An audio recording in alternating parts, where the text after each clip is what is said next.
Flight daripada China baru. Hi, how are you, sir? Dari jauh.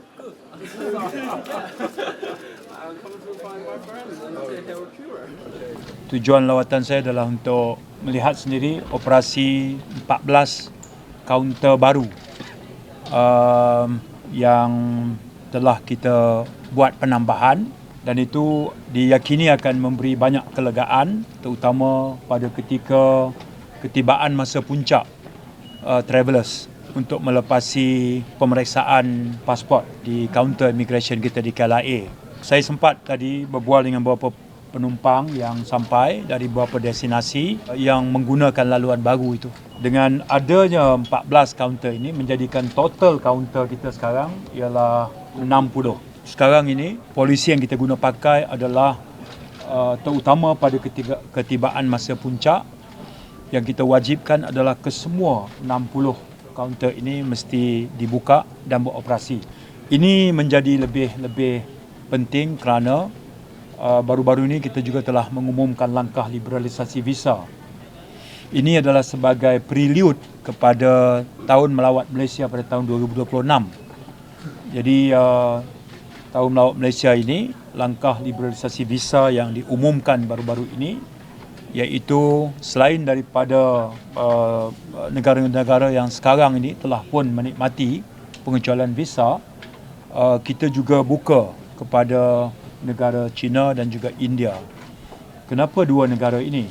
Statistik ketibaan pelancong kita di luar daripada kategori negara ASEAN, paling ramai adalah pelancong dari China dan juga India. Jadi dengan adanya langkah liberalisasi visa ini dan dengan adanya langkah penambahbaikan seumpama menambah kaunter tambahan, itu akan memudahkan dan mempercepatkan proses mereka bila tiba dalam jumlah yang ramai, dan kemudian disambut dengan pemeriksaan immigration dengan kaunter baru yang bertambah. Itu akan memudahkan. Itu pentingnya. Dan kita akan monitor ini sepanjang tahun ini untuk melihat kesan kepada inisiatif-inisiatif ini. Dan itu membawa kepada kita melaksanakan yang kita panggil sebagai Digital Arrival Card, DAC. Dan kita telah umumkan sekarang ini travelers yang datang, mereka kena isi Digital Arrival Card. Seperti mana kita, misalnya kalau kita nak berpergian ke negara jiran kita di Singapura, kita kena isi 2-3 hari. Sekarang kita sedang laksanakan, dan memang benar beberapa travelers baru saja membiasakan diri dengan pengumuman ini, dan kita bagi kelonggaran. Kelonggaran yang kita berikan ialah sehingga 31 Disember ini.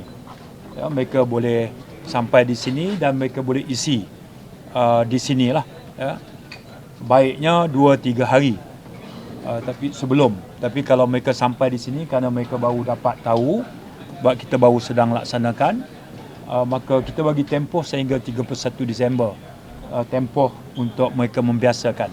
Tapi bermula 1 Januari, mengisi Digital Arrival Card itu ada suatu kemestian yang mereka mesti penuhi, sebab maklumat dalam Digital Arrival Card memberi kita maklumat penting seumpama keberadaan mereka.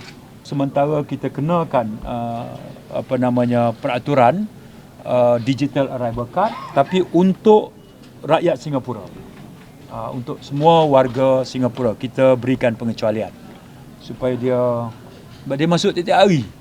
Kadang pagi masuk, petang masuk, kadang hari ni masuk, besok masuk. Jadi lebih realistik lah ya untuk kita, untuk segmen ini, kerana uniknya pattern mobility mereka itu, maka kita berikan pengecualian.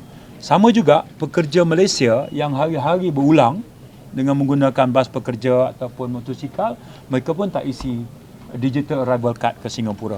Tapi kalau mereka pelawat sosial macam biasa, mereka isilah. Tapi untuk kita, semua warga negara Singapura, bukan hanya pintu masuk Johor, tapi semua. Kalau Singapura Pulau Pinang, Singapura KLIA, kita bagi pengecualian. Ya. Baik, siapa lagi yang kita bagi pengecualian? Pemegang pasport diplomatik dan rasmi. Ya.